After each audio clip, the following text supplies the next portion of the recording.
Assalamualaikum warahmatullahi wabarakatuh. Ketemu lagi dalam mata pelajaran dasar perancangan teknik mesin SMK kelas 10 semester. Kali ini kita akan belajar dalam mata pelajaran teknik mesin 3.15 menganalisa prediksi kekuatan sambungan. Prediksi kekuatan sambungan akan saya sampaikan sendiri, Reni Ekowati. Kali ini, setelah kita mempelajari materi, maka tujuan pembelajaran kita kali ini: 1. Siswa memahami jenis dan fungsi prediksi kekuatan sambungan. 2. Siswa memahami prediksi kekuatan sambungan. Yang ketiga, siswa mengetahui klasifikasi prediksi kekuatan sambungan. Bisa kalian lihat. Nah, sambungan permanen dan sambungan tidak permanen. Sambungan fastener adalah sebuah peralatan yang digunakan untuk menghubungkan antara join dengan dua buah komponen atau lebih. Contoh, fastener dalam mur, baut, skrup, dan juga rivet. Tambahannya welding atau perekat. Bisa digunakan untuk sambungan permanen antara dua komponen. Bisa kalian lihat ya. Komponen sambungan join sangat dibutuhkan dalam hal perancangan sebuah produk. Sebagai contoh, Boeing 747 memiliki berapa? Memiliki lebih dari 2,5 juta dari fastener. Kalian bisa melihatnya. Nah, kemudian beberapa hal yang harus dipertimbangkan dalam memilih sambungan adalah: 1. Apakah sambungan jenisnya itu permanen atau non permanen? 2. Biaya.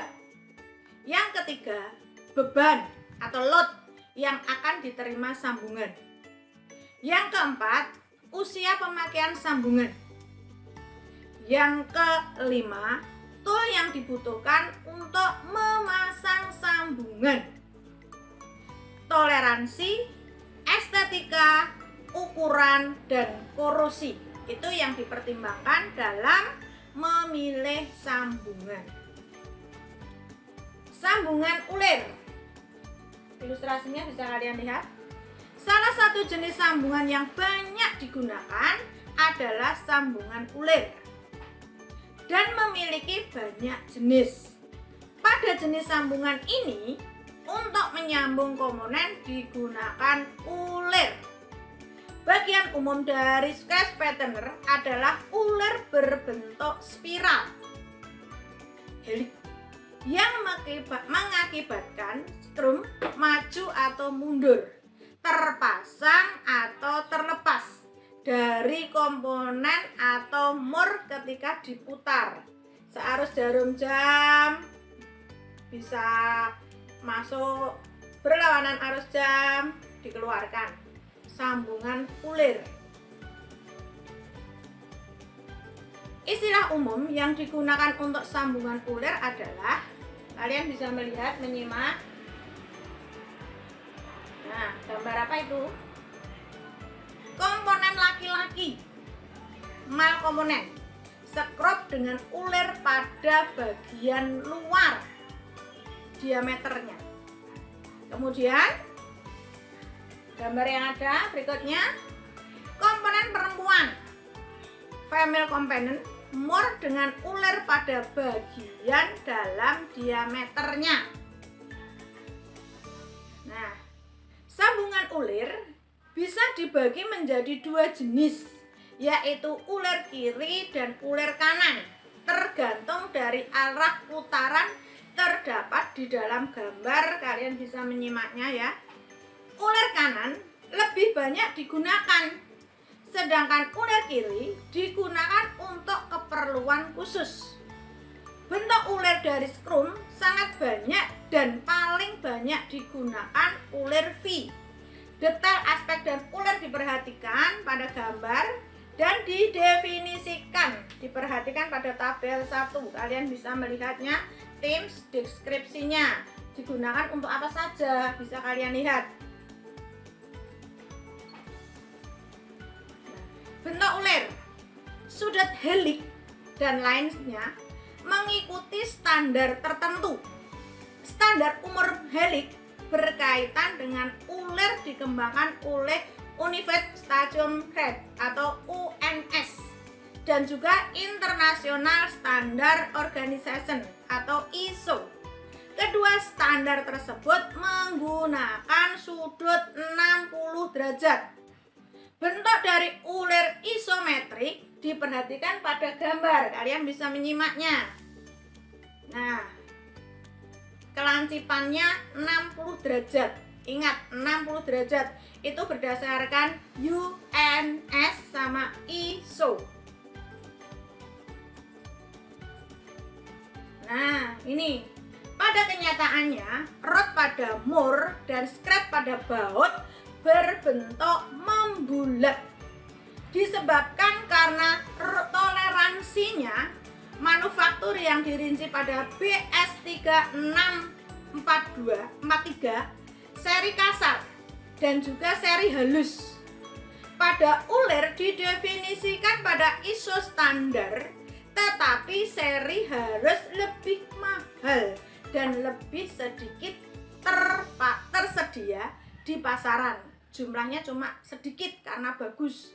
Biasanya kualitas bagus, harga mahal kalau masih di Indonesia ya.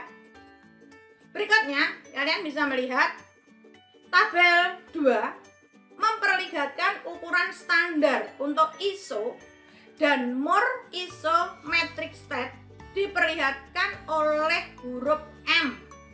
Diikuti dengan nominal diameter dan pitch sebagai contoh. M6 dikalikan 1,5. Bisa kalian melihatnya ini ya. Nah,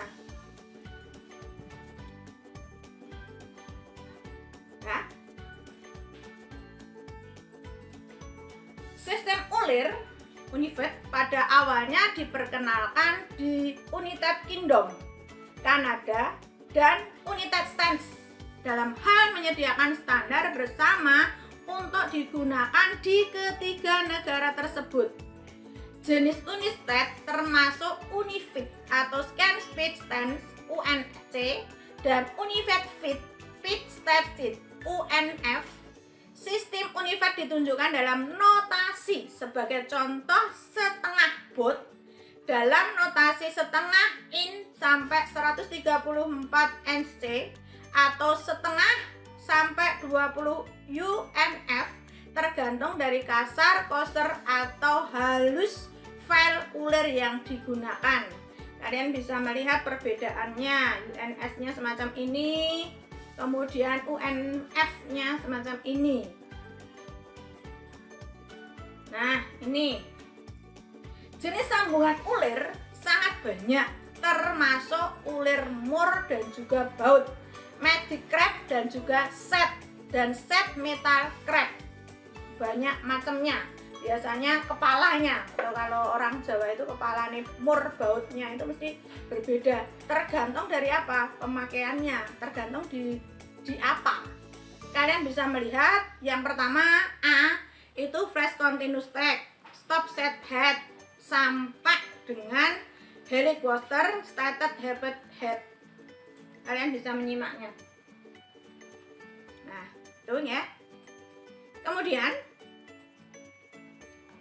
washer atau ring digunakan di bawah baut atau mur atau keduanya untuk mendistribusikan beban pencekaman nyokote gitu pada area yang lebih luas. Bentuk sederhana dari washer adalah simple disc dengan lubang pada bagian tengah untuk posisi baut dan juga murnya.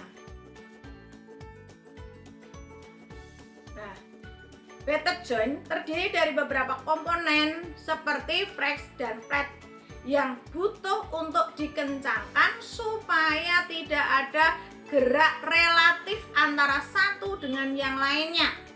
Pengencangan akan menyebabkan tekanan antar permukaan. Tekan berarti yang satunya kan juga tegang.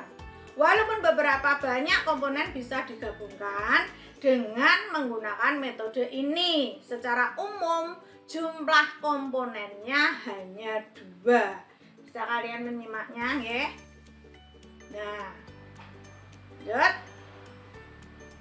Untuk sebuah baut bowl, kekakuan stainless ditentukan dengan menggunakan persamaan KB ρD kuadrat E dibagi 4L. Dimana apa? KB itu axial speed rate atau untuk baut Newton per meter. Kemudian D diameter nominal baut, E modulus Young elastisitas berarti L panjang efektif baut yang menerima beban. Masih ingat materi kemarin ya?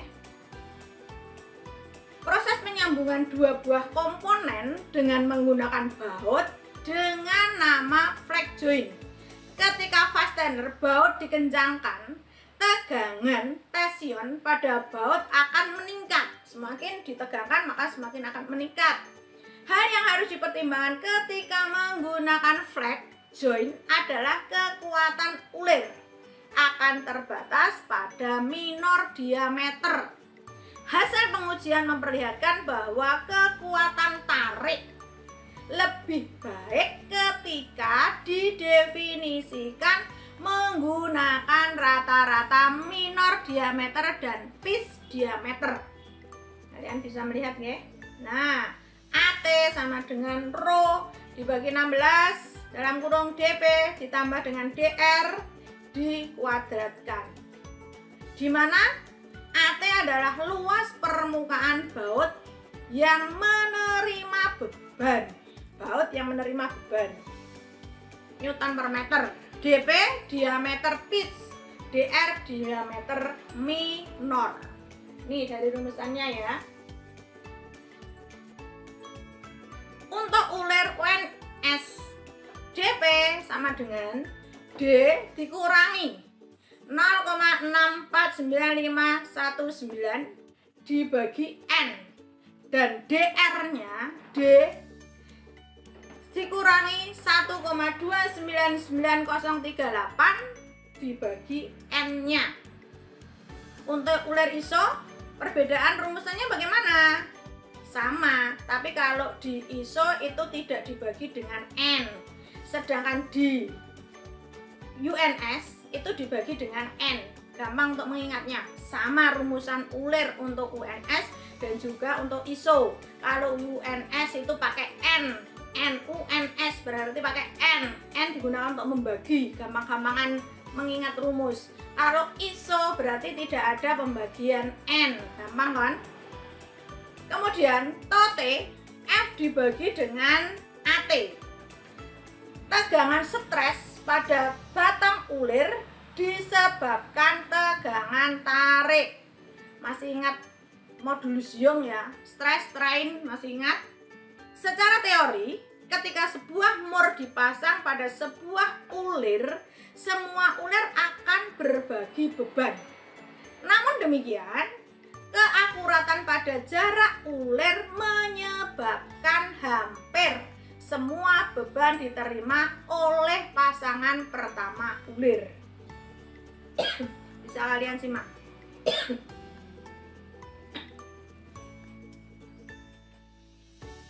Nah, baut secara normalnya dikencangkan dengan memberikan torsi pada kepala baut atau mur, akan menyebabkan baut merenggang.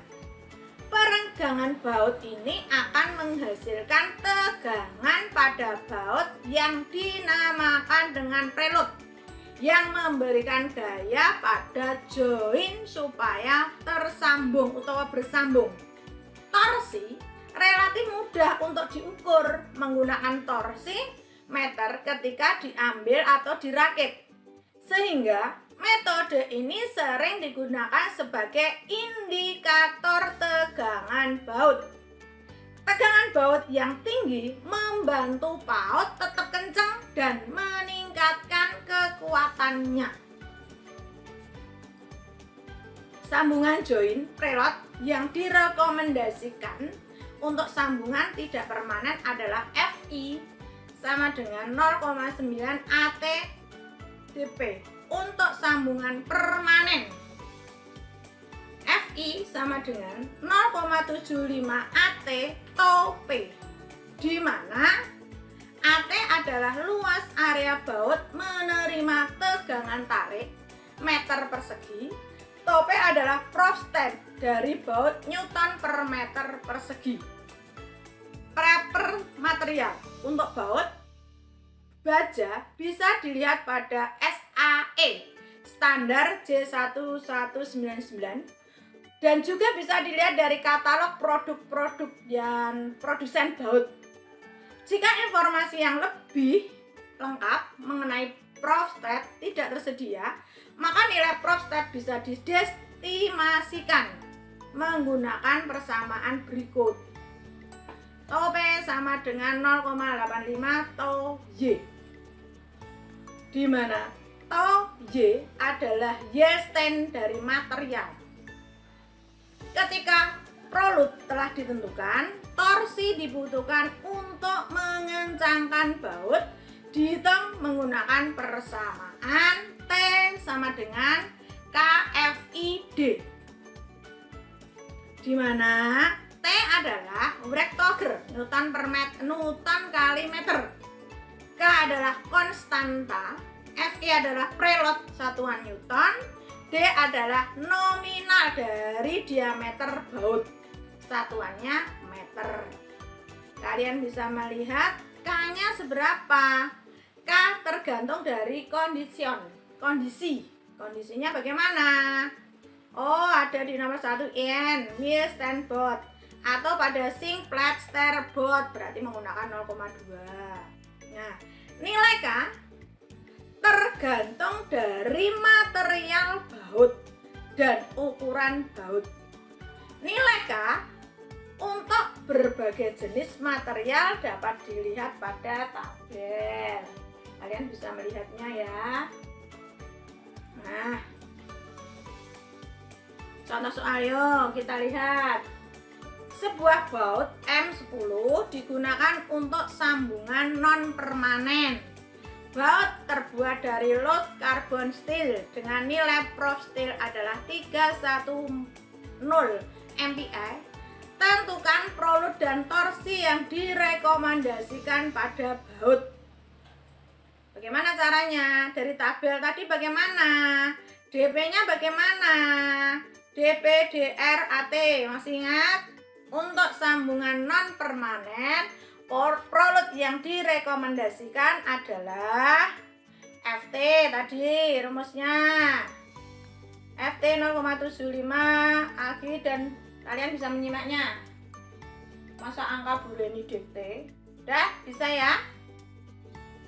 Oke, lanjut.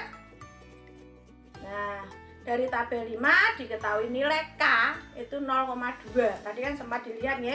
Torsi yang dibutuhkan untuk mengencangkan baut adalah, nah, T sama dengan KFID. Tinggal memasukkan K-nya tadi berapa? 0,2. FI-nya 134853. Diameternya 10/3. Tuh, udah. Nah, sekarang kesimpulan. Pertemuan pada kali ini, 1. Sambungan fastener adalah sebuah peralatan yang digunakan untuk menghubungkan atau join dua buah komponen atau lebih. Salah satu jenis sambungan yang banyak digunakan adalah sambungan ulir dan memiliki banyak jenis. Tadi ada berapa? 13 atau berapa nggih? Wester, ring bisa digunakan di bawah baut atau mur atau keduanya untuk mendistribusikan beban pencekaman pada area yang lebih luas. Tegangan baut akan menghasilkan tegangan pada baut yang dinamakan prelude, memberikan gaya pada join. Kalian simak video pembelajaran tadi, semoga memberi manfaat lebih. Jangan lupa subscribe. Kenapa? Subscribe gratis dan bisa tahu langkah atau video pembelajaran kami selanjutnya. Demikian, semoga bermanfaat untuk semuanya, berkah untuk semuanya. Wassalamualaikum warahmatullahi wabarakatuh.